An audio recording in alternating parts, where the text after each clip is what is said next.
second for you. Getting closer. Hey friends, welcome to another episode of Getting Close Up, the show focused on independent artists and creatives. I'm your host, Danielle Cox, and if you're from Kansas City, you already know, but if you don't, I'm gonna fill you in. He's been in the game for over 30 years as a host and personality. See, he trying to shave them numbers off. I did the math. I checked. He's also the director of communications and artist manager for the biggest independent record label in the world, Strange Music. And he sings a little bit too. Today we're getting close up with the illustrious Sean Tyler. Wow, I've never had that adjective in front of my name before. I'm trying to bring back perm box adjectives. I love it. I just want to say up front though, excuse the sunglasses, but with my allergies and my sensitivity to light, I just can't play around today. So I'm not cool. I'm just trying to save y'all from what's under here. That's fine. I appreciate your thoughtfulness very much. Glad I could do it.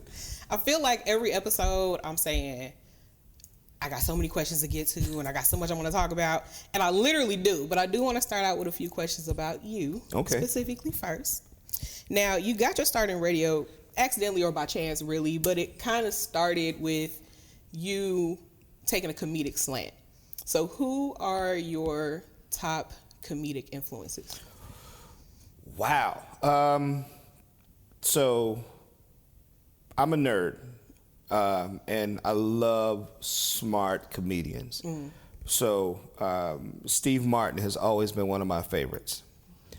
Steve Martin is definitely one of those comedians that will say something and literally a week later you go, I get it.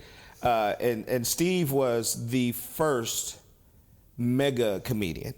So Steve Martin in the late 70s, early 80s, went on a stadium tour by himself. And I read Steve Martin's autobiography, and in there's about 4 pages of some photographs, and he's telling stories about how his agent kind of told him not to do this. I mean, you know, we're talking about a guy who was on Saturday Night Live. Yeah, a stadium tour as a comedian by himself because it had never been done before. You're talking about arenas.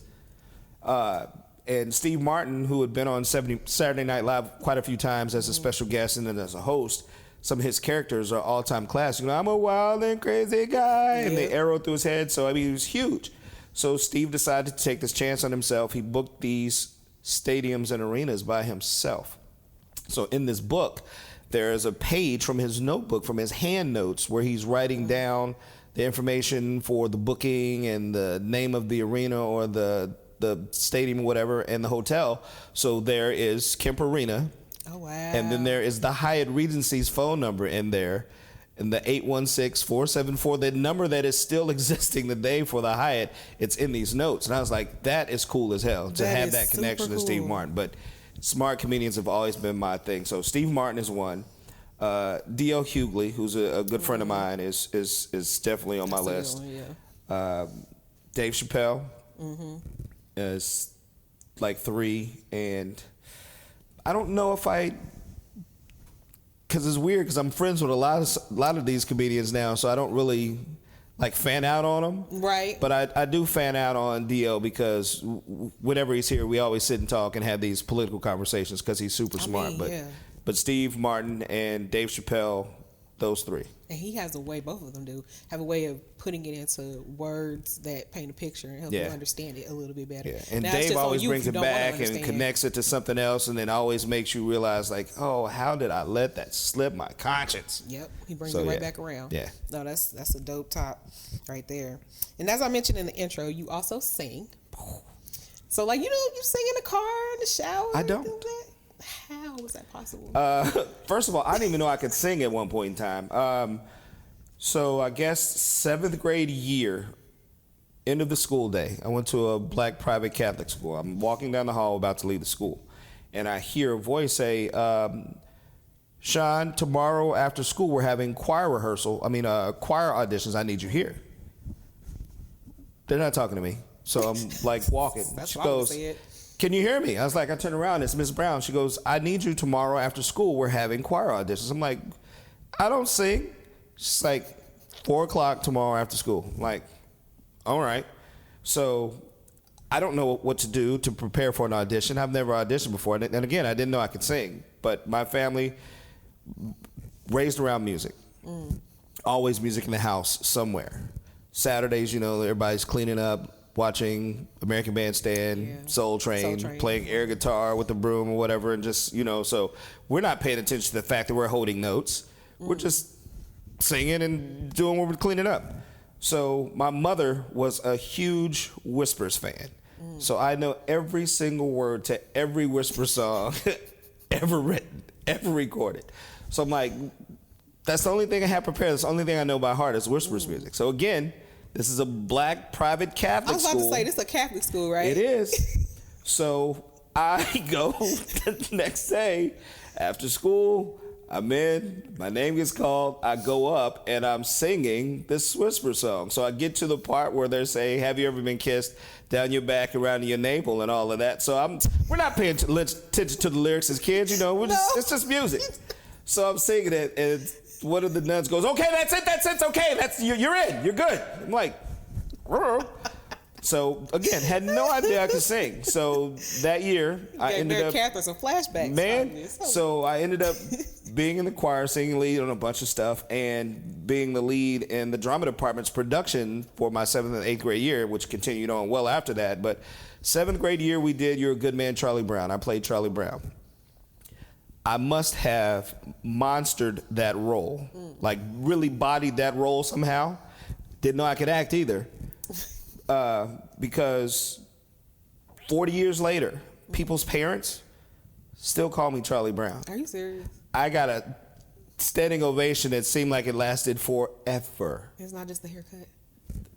And I had a box hairdo and everything back then, but I didn't know I could do any of that stuff. And I don't know how Miss Brown knew or figured it out, because again, I don't sing in the shower, I don't sing in the car, I don't sing walking around, and I'll play the drums on my steering wheel, and I do that, but I don't sing.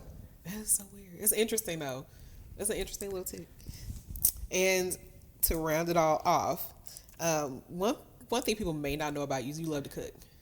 I do. You do. What is your signature dish? And something else I learned to do absolutely by osmosis or accident.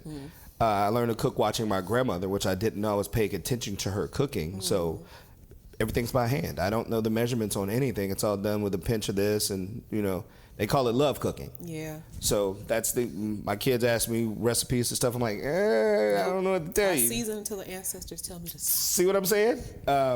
So my favorite meal to prepare is something that I can't actually eat.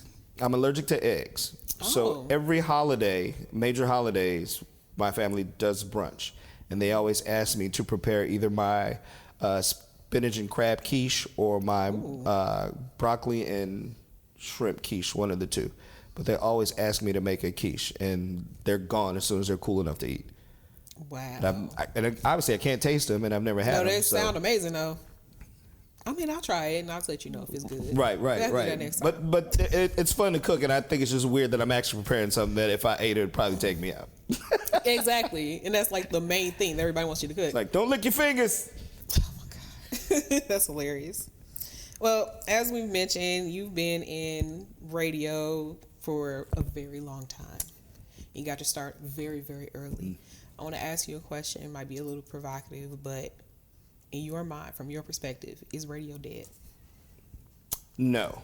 And radio isn't dead simply because the world is a dangerous place. So just imagine if something happens locally and you have to get that information.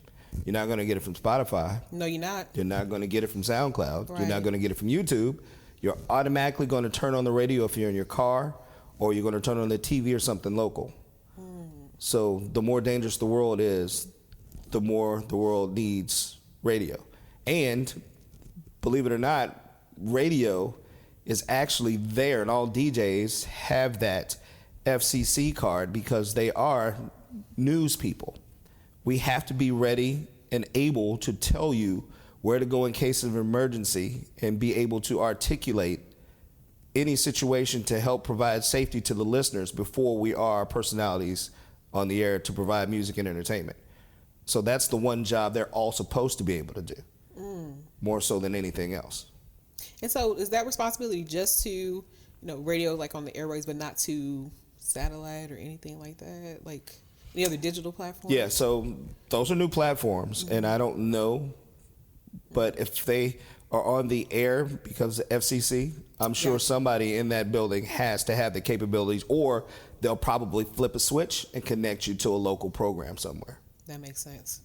Yeah, I never thought about it from that perspective, which is why it's a good question, because a lot of people argue about that, because of all of these new platforms that are out, but there is still a need. Yeah. Now, some of the music might be dead, but the platform itself is not. Which brings me to my next question. Dun, dun, dun. Which brings me to my next question. So, like, the start of this show was actually going to initially be a radio show. Oh, okay. For independent artists to put music out there and stuff like that. So, but we changed the platform. Now, what in your mind makes it so difficult for independent artists to be on the radio?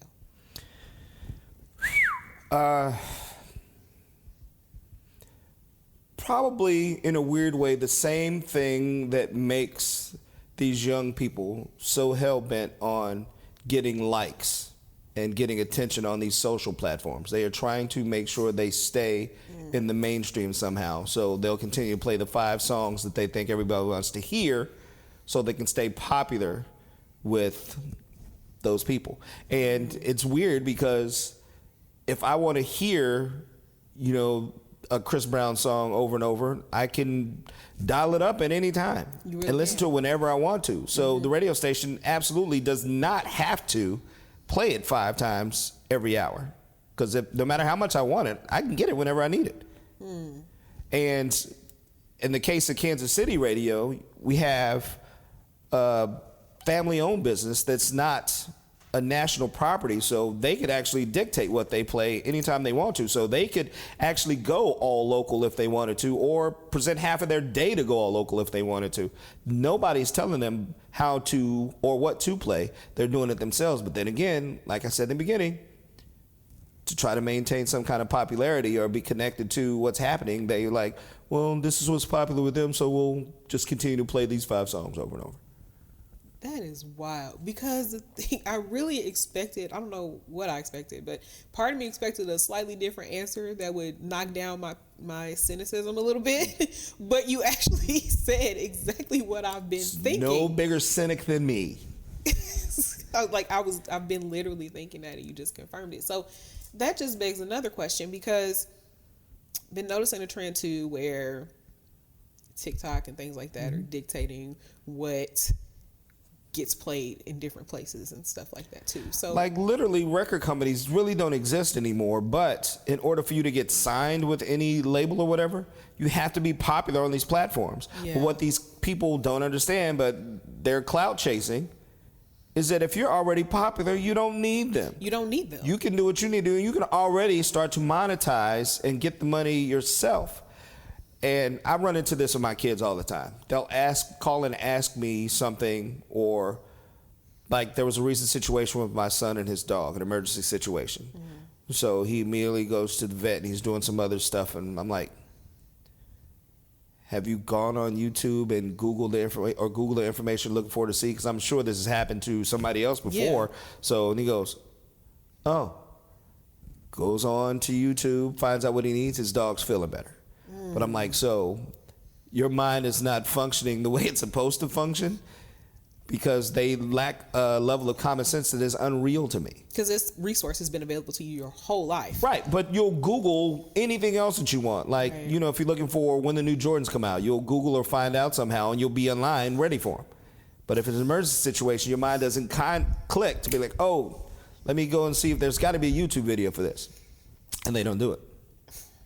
So, because, I mean, you really answered my next question, which had to do with, how do artists get around those pitfalls? And really, they don't even need to. They can circumvent this thing all together if they want to. So, really, that's the most lucrative way for them to do it? So, if I had 250,000 followers on Instagram or Facebook or Twitter or whatever. You can monetize those opportunities because you have that many people following you. So obviously you're doing something. And then, like, a million times I've had local rappers or singers come up to me and ask me, what are the next steps? What do they need to do? Or can you play my music for Tech Nine? Or it's like, those kind of opportunities don't exist anymore. Like in the 80s and 90s, we would go down to Atlanta or go to LA and hand somebody a tape or a CD, and they listen to it. Scoot the CD under the door. You don't have to do that anymore. Right. So if you got that number of followers, you already have what you need because the labels are looking for you to connect them with those people. So you have the power. You can monetize your own stuff and not share it with anybody. So if you've got that kind of sitting right there, why not use it? And I tell these guys all the time when they ask me those questions, I was like, so how many of these artists do you follow on all these platforms? And they'll run down a list of their favorite artists that they follow. It's like, so what are you doing on your social platforms? Nothing. Right. Do what they're doing. It's that simple. The reason you follow them is the reason somebody will follow you. Do the exact same thing. It's not hard. There's no calculus involved here. Just because you follow them. Oh, and you don't even know anything. But you see these people and they're just being transparent about something, or like, hey, I'm about to drop some new music, or what do y'all think I should drop, or what is it? Do what they're doing. Whatever it is that's drawing you to their sites, why aren't you doing it to draw people to your sites? Right. It's that simple. Yeah, it's the formula, the whole game, the whole landscape, everything about it has completely changed. And part of me does worry that the popularity aspect is going to outweigh the talent aspect. But that's always been the case. That has always been the case.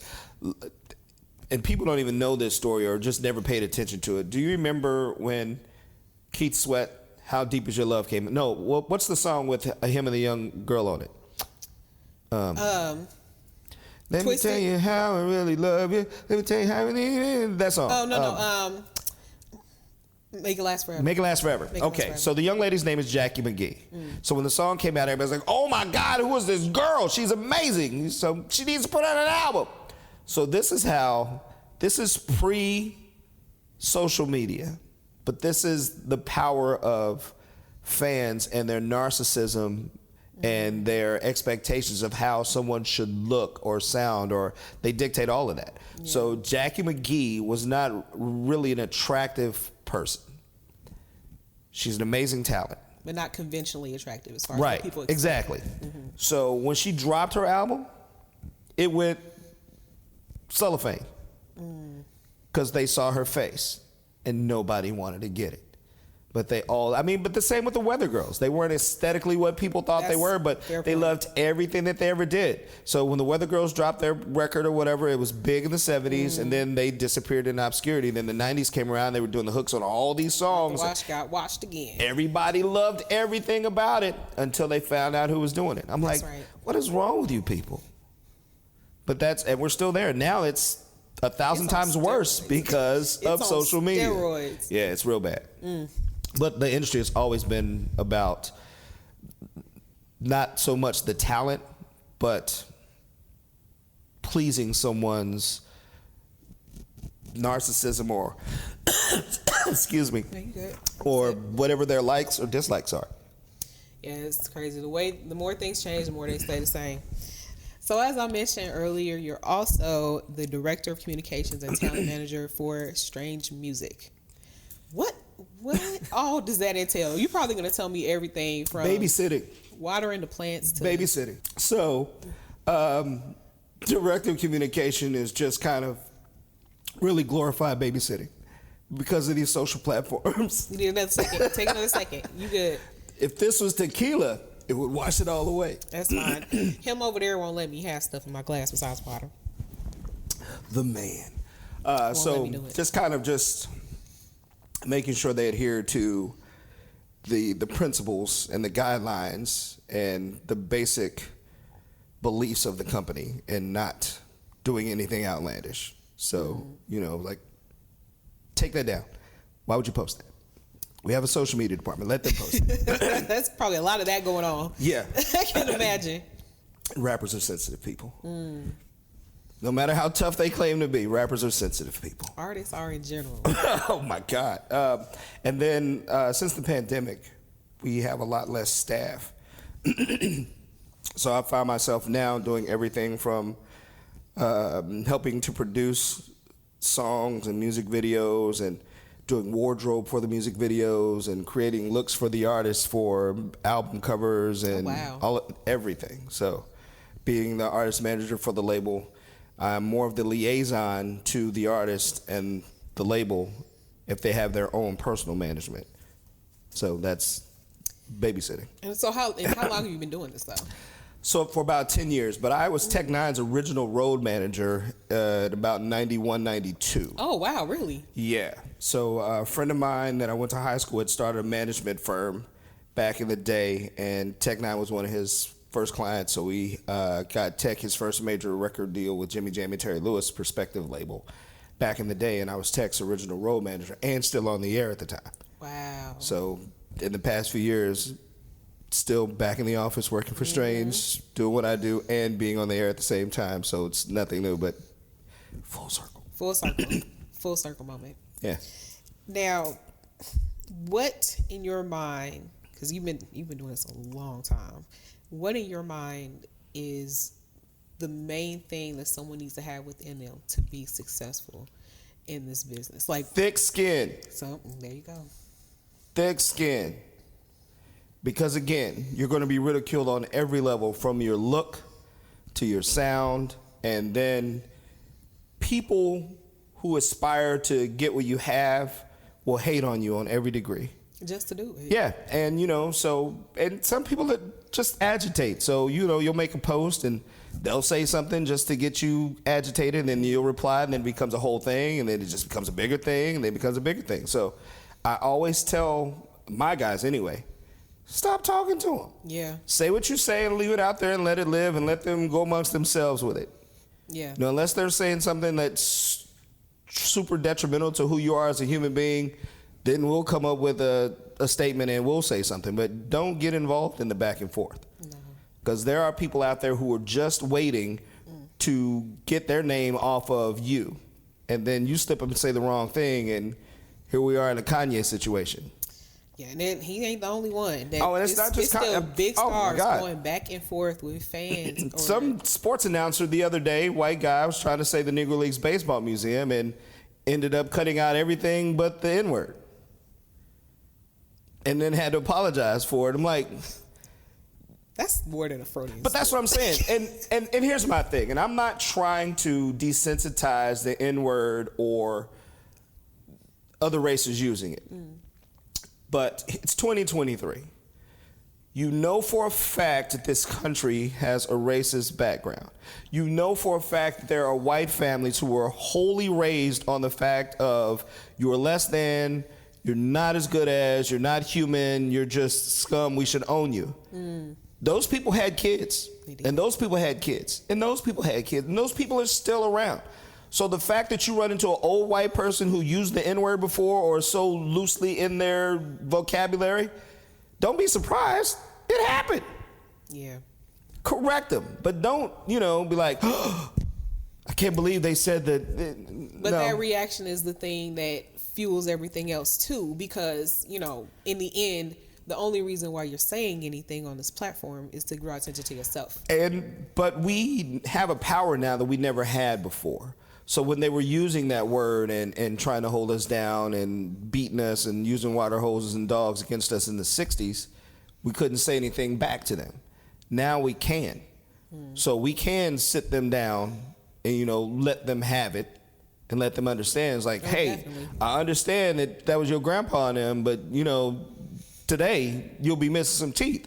Right. So you might want to chill out on that. Or, if that's how you feel, cool, now I know you feel that way. Right, but I'm still going to get off what I need to say. See what I'm saying? So you can hold on to that all you want to, but once it comes out, then you got to deal with it. But don't be surprised. You can say what you want, but you're not free from the consequences. No, absolutely. Nobody's free from the consequences. Not at all. And you have to deal with that every single day when you tell somebody, don't post this, don't show up this way, don't be over there. And bathe and put on deodorant. What's wrong with that? Stay out of the dice game. Don't, you know what I'm saying? And Don't use Axe body spray as mouthwash. Why is it so hard for people to understand that sometimes you put yourself in a situation that is absolutely unnecessary and detrimental to you only to prove that you are some way to somebody else? People are constantly trying to prove they are or are not to somebody else instead of just being their authentic selves all the time. And most people don't know what that means, though. Yeah, I mean, but a lot of people don't know. If you I grew up in the projects, but I don't go around there slashing tires or robbing liquor stores or punching people in the mouth just because that's how I grew up. You know, we've all evolved, and I don't have to prove to you that I'm from 12th Street. I know I'm from 12th Street. Right. You know, so right. Facts. People just do what you need to do for yourself to be a better human. You ain't got to prove nothing to nobody. That's the bottom line. It is clear you had the gift of gab your whole life, even now, and you still got projects where the gift of gab is going to come into play. You working on some podcasts. Tell me about those. Yeah. So I never wanted to do a podcast, but D.L. Hughley has been telling me for years, like, you have a story that nobody else on planet Earth can tell. You have been in an industry and you have made friends with some of the biggest entertainers in the world. You have been backstage and seen stuff that no one's ever seen. You've been in these people's homes. They've been in your homes. You've been a part of projects. You've done a lot of stuff that people love to hear, and you still have contact those people, and they would love to have them share their stories, because in the 80s and 90s, a lot of the people that we grew up loving, some of them you don't even hear from or know where they are anymore. If they weren't, an Albie Shore or Michael Jackson, you don't know where Intro is, the rest of the guys from Intro. You know what I'm saying? Yeah. So you don't know where the girls from Jade are. You don't know where the girls are. You don't hear from, you know what I'm saying? So that's a throwback. It's like, but you have connection with these people. It would be great for you to pull them out and have them tell these stories. So do a podcast. I'm like, I'll think about it. So then I ended up getting back in radio, and then radio became a thing where it had to be all connected to social media, where now they want you to be on the air and then go live on Facebook or live on Twitter or Instagram or TikTok and have a YouTube channel. I'm like, oh my God, it's just too much. What is wrong with me just getting on the microphone, doing what I do, playing the music, and it's being over with? Right. I didn't get into radio to be seen on TV. Blogging or any of that stuff. So it became an irritant to me. And then a guy named Kevin Samuels passed away. Yeah, I think I know who you're talking about. Never heard of him before he died. So the day he died, there was this whole big back and forth about how he died and what he was doing, and then how that went against some of the stuff that he was saying on it. So I'm like, went down this rabbit hole and started like, oh my God. Irritating people because I'm an asshole on purpose, by the way. And people tell me that all the time. It's like, why are you such an asshole? You don't have to be. But it's so much fun. And I'm a Virgo. So, I'm not a fan of human beings. Human beings just suck. And they never do anything right. Yeah, I'll just say that. So when I found out about this Kevin Samuels guy, and then a couple friends of mine were talking about doing a podcast, and I was like, let's take over where he left off. So we started doing some test podcasts, and some stuff was said by me, and everybody was like, you can't say that. I'm like, you can't say that, but don't cut it out, leave it in there. I want it there. So, and it wasn't biased on it's really weird. When it comes out, you'll know what I'm talking about. I am intrigued. But what I said was, I came up with a word. I said, what I want to do is agitate. I want to agitate, educate, and entertain at the same time. I missed the educate part in there, but now that you said it, it's in there. Okay, I get it. Okay. So, and that's more on the lines of what it is. So we'll say some stuff that's common sense, but I'm the kind of person, because I don't like to repeat myself. So if I say something to you, you'll understand what I meant. It might come across as harsh, or you might think it's rude, but you got the intent of my statement. So let's not revisit it, because you know what I meant. So there's that aspect of it. And then I'm humorous, so that's in there. And then, like I said, sprinkle some of that in there. I'm a nerd, so I'll throw in some education in there as well. So it's just edutainment. I like that. This is a good hybrid word. Yeah, I'm very excited to see what happens. So we're putting it together. Hopefully, we'll have our first episode out sometime before the year's out. Ooh, looking forward to that. Yeah. Now you also working on, because we're talking about the singing again. You working on a little something there? Not really. Okay. And God bless all of you musicians and entertainers in Kansas City. But some of y'all,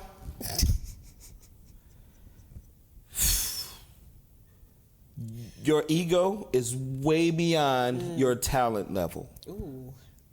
Tone it down. Like, I know I'm not the best singer, but I can entertain. And I can't hold the note. No, you can hold it. But up. if you ain't playing the note that I need to hold, then we got a problem. But it's just hard to deal with on a lot of levels locally, so I try not to even do it anymore. It's just more of an irritant than anything. But somebody's asked me to do a show, and I think I have put together a good core of musicians that might be able to do, because I've never used the same musicians twice. Ooh, Like every okay. time I've had a show or performed, I've had to let them go. I can't use you again. Because I spent most of my time facing you like, what are you doing? So, but yeah. And again, that only applies to you if you're honest enough to accept that. Well, If not, then I was probably talking to you. hit dogs holler. Hit dogs holler. Dogs holler. Unless you hit them real good. Then they don't say nothing. They just fly. You know, so ASPCA, I'm not condoning the hitting of any animals, by the way, and no dogs were harmed in the making of this podcast. I love animals. I greatly appreciate you looking into your camera and getting that, because we'll probably have to make sure. And see, that's how you know that I've done this for a while, because I know exactly how to go back and clean that stuff up. So again, I apologize to all you dog lovers out there. May your dogs live a nice, long, healthy dog life. It's a figure of speech. No dogs were harmed. No dogs were harmed in the making of that statement. Yeah. It's been real and unbelievable, and you just fun and educational and entertaining. Thank I mean, you. like the word that you made up. And I've had a great time. I thank you so much Thank you for having showing me. up with us today. I'm glad there's somebody interested in whatever story I have to tell. Oh yeah, and I can't wait to hear the stories, because you have those stories. I do to have tell. a lot of stories. You've been in business long enough. There's so much. I love the angle that you're taking with it, because that's a unique angle specific to you. Sure, there's other people that can do it, but it's specific to you as well. Nobody can do it the way I do. Nobody can do it the way you do it, and nobody has the same relationship that you do. Absolutely. So I'm 100% looking forward to that. Thank you so much. Thank you. Well, that wraps up our show today. Watch out for dogs in the street. Oh my God, I'd like to thank the illustrious, the silky, the smooth, Oh, jeez. Sean Tyler. Somehow turned into Marvin Gaye. I'm still using those perm box adjectives, y'all. Why are we Joining reading us perm today. boxes? No, people don't use those words anymore. They don't. If you had as much fun as we did, make sure you like, share, comment, and subscribe so we can keep bringing it to you. And y'all know where to find him. It's Sean Tyler. Links for him will be in the description box below. And new episodes of Getting Close Up air bi-weekly on Fridays. But make sure next Friday you tune in to GCU Reviews, where we'll give you the tea on what's hot and what's not. Ooh, GCU, I get it. Getting Close Up. It's acronym. We make up stuff too. And again, I'd like to thank you all for watching. You're the best. And I'll see you again soon for another close-up. I'll be checking for you.